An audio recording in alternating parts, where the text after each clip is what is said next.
What makes the diagnostic test assessment diagnostic? Imagine walking into a new class to teach a concept from the start of a lesson sequence you have designed based on where you think they should begin. Or a new student comes into your class and you start teaching them what you are teaching the rest of the class. Some students know what you are teaching them, others may stare at you blankly. Some may lose concentration easily because they aren't at the same level of the mathematical concept. Wouldn't it be better to find out what level they are at before teaching them the concept? This is how a diagnostic assessment is diagnostic. It finds the student's current knowledge and understanding in a particular content area. It is diagnostic because we use it to determine the mathematical knowledges and understandings students bring to learning contexts. Then, effectively, we may change the course of teaching to the level students are at.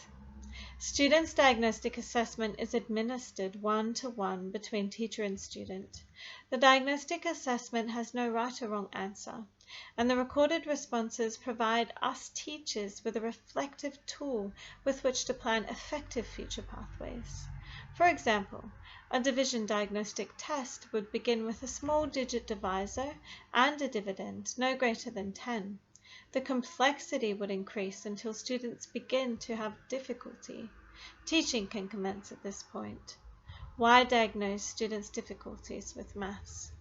Diagnosing mathematical skills at point of entry identifies students' strengths and weaknesses.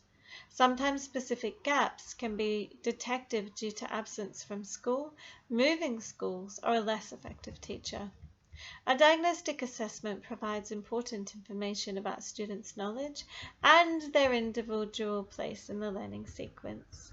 This is important in maths, especially as we don't want our students to miss important concepts that will cause them to fall behind. It is imperative in maths that the learning sequence is followed and key concepts are not missed. What will you do with the information? Well, the information from the diagnostic assessment benefits both the instructor and the students.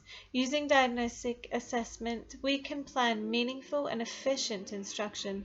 Determining what students know or don't know helps to focus our lessons on the topics our students need.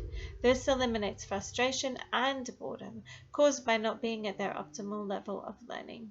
Diagnostic information can also help to individualize instruction. It will show us if a small group of students need additional instruction for a portion of a unit or course of study. Then we can provide remediation for those students to fully engage with new content.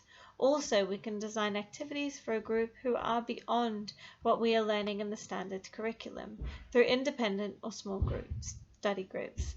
This creates a baseline for assessment, as well as providing remediation or enrichment as needed. Thank you very much for listening.